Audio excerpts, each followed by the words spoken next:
The time is exactly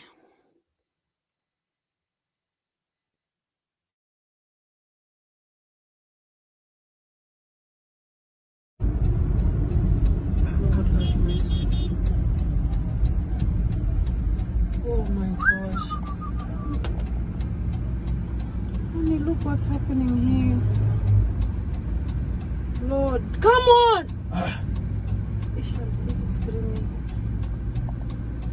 Now you know what they did? They disturbed them. This ones they can kill you.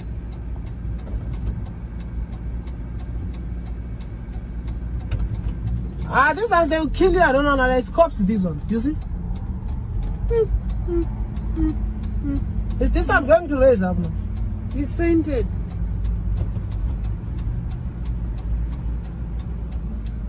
Dude, get up. Oh my word.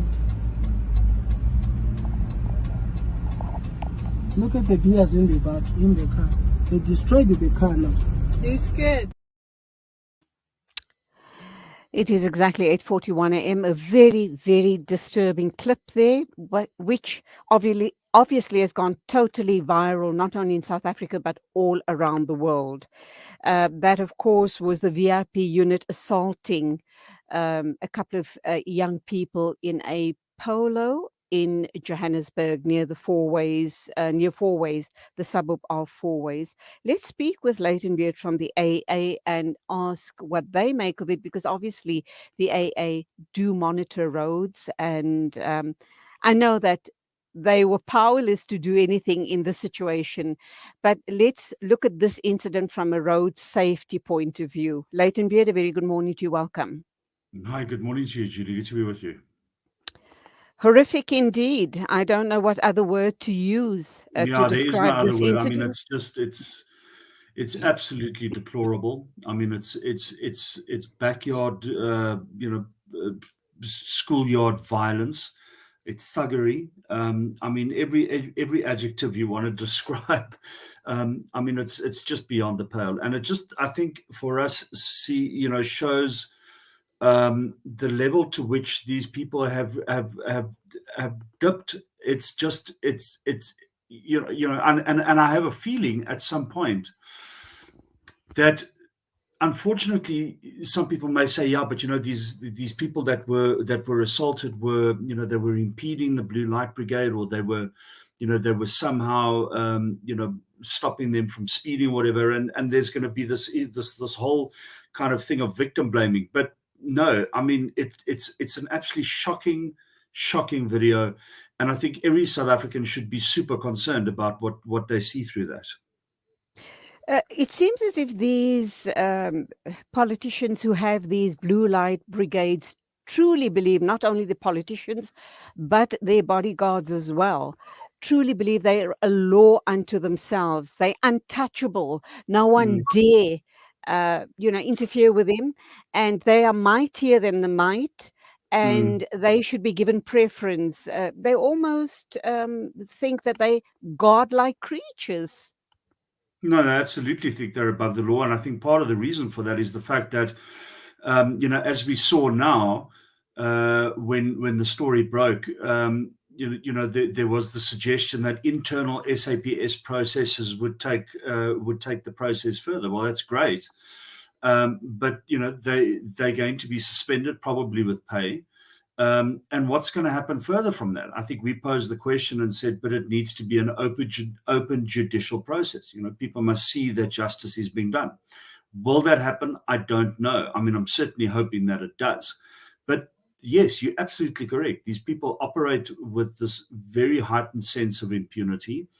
And when you're driving the deputy president, and you're part of his cavalcade, I'm sure that there is a certain sense of invincibility that you have, given the fact that you're driving the second most powerful person in the country around.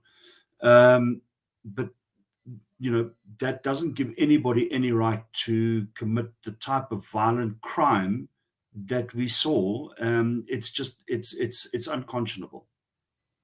I think these guys are so pumped up with their own self-importance that this is the type of attitude they go around with, very, very sadly. If anything, they should conduct themselves in a way that people look up to them and other young people look up to them as role models, not as thugs.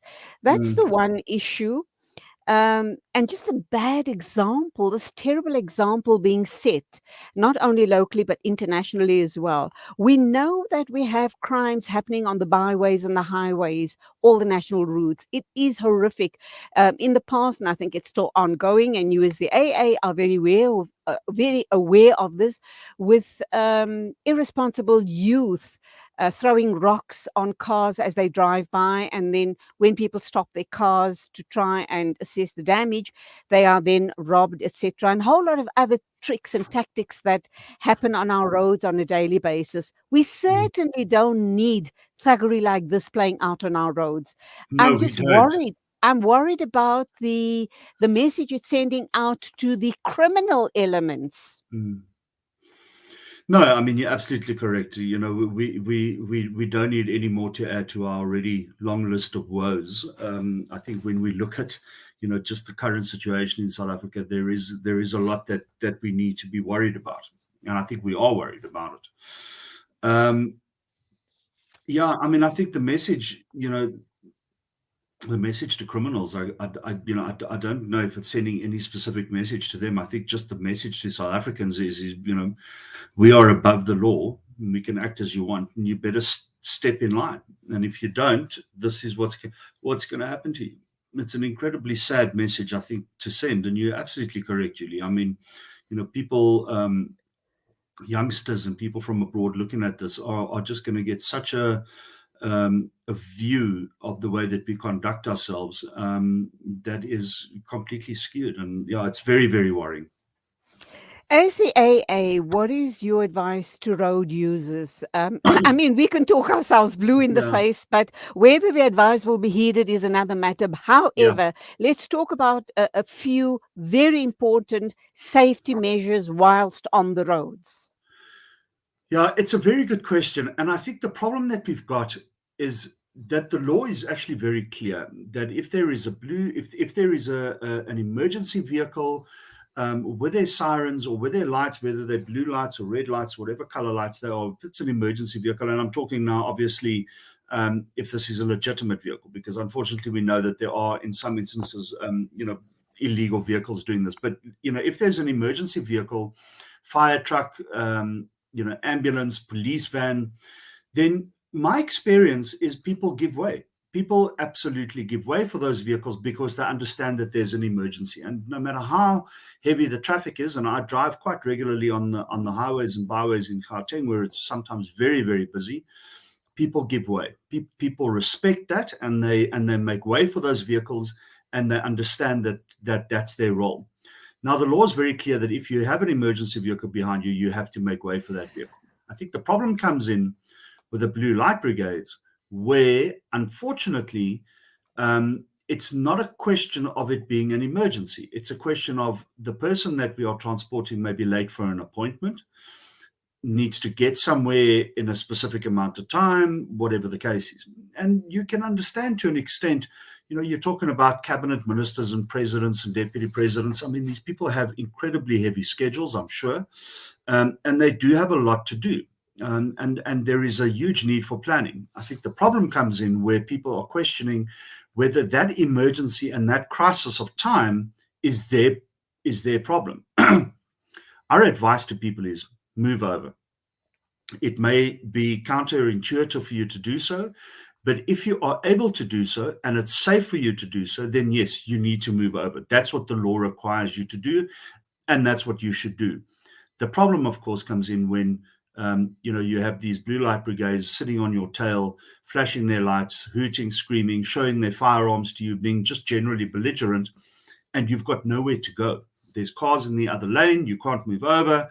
You know, there's cars in front of you, you've got this blue light brigade behind you, there's a barrier on your right hand side, whatever the case is, you can't move safely.